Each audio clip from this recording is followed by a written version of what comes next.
This is Robin Cavendish, a passionate British man, a good brother and a wonderful son. One day he was playing a game along with his family. Suddenly, his eyes catches this stunning and beautiful woman called Diana. Both of them gave a good glance at one another as if they were born for this day. Robin's first impression was more than enough to impress this gorgeous woman who looked like one of her kind. Things started to unfold and they reached the point of hanging out along, and it was quite evident that they had fallen in love pretty soon. Meanwhile, Diana's brother were arguing if Robin is really the best choice for her, but little did they know she had made up her mind already. We are moved to the time of 1958 in Kenya. We can see them enjoying their vacation to the fullest. The whole group even spend a night and have a campfire. After a few months, while Robin was driving, Diana reveals she is pregnant, to which Robin reaches cloud nine like and felt the luckiest man alive. It's been a while after the incident. Diana is many months in her pregnancy. Meanwhile, Robin felt a bit tired while playing badminton with his friends. Soon, to have some fun, they all started to play with hula hoop. While playing, Robin fell down as if someone sucked out all his energy from his body. He later walks over to his wife Diana and kisses her, to which she even looked worried about him, but he did not think much of it. Following night, Robin was feeling dizzy, weak, and thirsty. He walks over to his friend and reveals he was not feeling well, and suddenly he faints on the floor. We can see him laying on a bed. While doctor taking a look at him, immediately he began to not be able to breathe,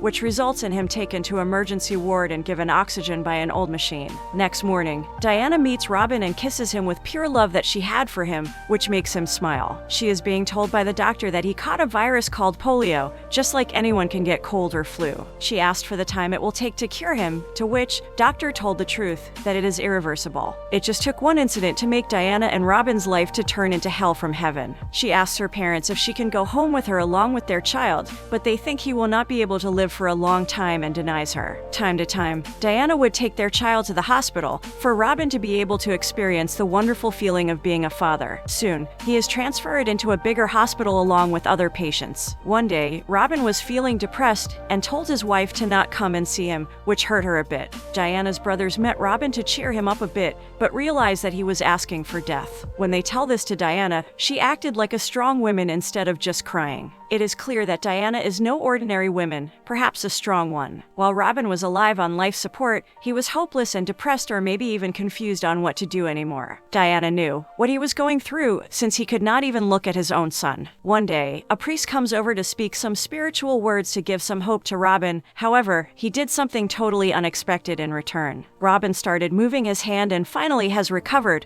but it was just his dream. Diana asked Robin if there is something she can do for him, and he asked her to take him out of there. Finally, she asks the head doctor about this, but he strongly talks against it. He suggests this has never been done before. He assumes Robin will soon die if she ever take him out of the hospital. Diana can be seen talking to an old man to buy his old house and makes a deal with him for £7,000. She asked the doctor about the machine, which was used to pump oxygen into Robin's lungs. Even though the risks were far greater than the reward, Diana was determined to take any chance to make Robin a happy man in any way possible. They take a new bed into the house. Now Diana along with junior doctors were sneaking Robin out of the hospital, but right outside, head doctor sees them and strongly suggests them to take him back. However, Robin himself threatened to call police in case he is held in the hospital against his will. He is finally able to hear and see the nature and the vast universe outside with his own eyes. Slowly, he is taken into his room, where the machine is started. Everyone was surprised and relieved to hear that he felt wonderful. Right there, he meets his son, who has grown a few months older, and smiles acknowledging his father's presence. We can see Diana giving him comfort and making him see how great life could be if he really tried. One day, while his son and dog were playing, by mistake his dog caused the machine to shut down, resulting in Robin not able to breathe and barely able to signal his wife. Fortunately, she was able to see him in trouble and put back the plug to the machine, though Robin felt thrilled about the incident. Few days later, everyone arrived at their house to celebrate the birthday of Robin's son, Jonathan. They come across the same incident, in which Robin almost lost his life, and realize that he can really use a bell for the signals. This is indeed a great idea by his mates. Next day, he also mentions his hard-working and loving wife that the Marconi stocks he bought earlier got doubled in price. He watches his son playing with a baby carriage and gets a brilliant idea. He calls a technician to build some sort of machine, and in no time we can see him finally spending time outside, while people were cheering for him. It was the first time in the history of humanity that something like this had happened. But the head doctor did not appreciate it, instead scolded them for risking their life and giving them false hopes. This did not affect Robin or any of his supporters. They were pretty excited and optimistic about it.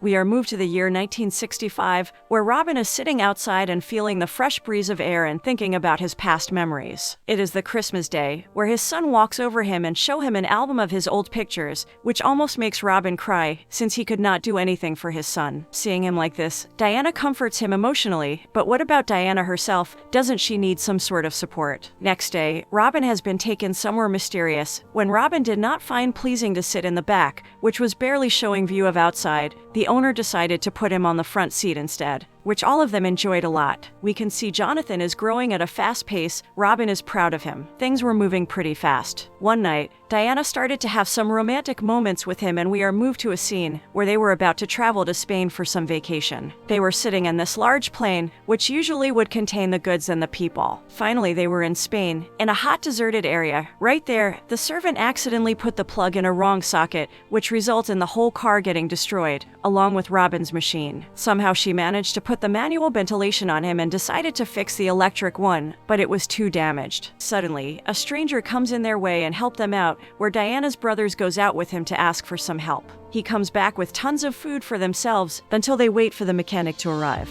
A group of local people even stops by them, appreciate Robin's presence and celebrate it. They are finally at peace after hearing lots of good music and enjoying while holding their hands. The mechanic from England finally arrives and is stunned to see all the hustle happening. Soon, the machine is fixed and everyone celebrates once again. Whole family finally reaches back into their house, where they meet Dr. Selmet, who takes a look at the advanced machinery they have created specially for Robin. He was very fascinated to know that Robin has lasted 11 years on one of these. He asked for a huge number of machines like that, but they needed funding for the extraordinary task. They reach a government employee for the investment in the machines, but he denies the file. They later reach out to the richest women in the town and ask for her precious money to be able to support people like Robin. She gets emotional and gives him good amount of money as funding. Not so soon after, the news spread everywhere, not just a news, but a hope for people to go on living a decent life. Later, they meet Dr. Eric, director of a disabled care facility. Upon arriving inside, several people were given a specific bed and being taken care of, but it didn't look any better than a jail cell for disabled. Suddenly, Robin arrives inside and shocks Dr. Eric, to which he suggests them to leave immediately because he knew that this was going to put everyone's hopes up inside this facility. All of them finally reach the conference, where tons of people were sitting who were relatives of hundreds of disabled people. Then arrives Robin, who gives them a speech so emotional that it changes their mind to buy the artificial chairs, just like the one he was sitting on. Few months passed by. Robin's condition was not getting any better, but the opposite. His son almost cried seeing his father in this condition. Robin and Diana is being told by the doctor that he might even drown into his own blood, since the respiratory line is vulnerable to blood being leaked into. Whole family was standing and enjoying the evening when Robin finally revealed his time has come and he will be gone soon. This was devastated to Diana and his son, and she walks away crying. But a while after thinking a bit, she agrees to let him go. She knew his condition was getting worse every day. Dr. Selmet was ready to help him, but suggests Diana and his son to stay away from the situation since it can lead to jail time in future. We can see a huge celebration happening for him, the escape the world and suffering. They drink some good wine and begin to speak a goodbye son to him while Diana was standing beside him. Next night, he once again suffers a consequence of his condition and Diana take cares of him. He explains there won't be anyone who could love her more than himself, and they have an emotional moment with each other. Robin calls Dr. Klenn to let him know that his time has come, to which he immediately began to come his way. He asked for Jonathan, and it was clear it is really his time to leave the world. He tells them to listen very carefully and tell them to leave the house and they should come back at 12 o'clock. Dr. Klenn was done his good deed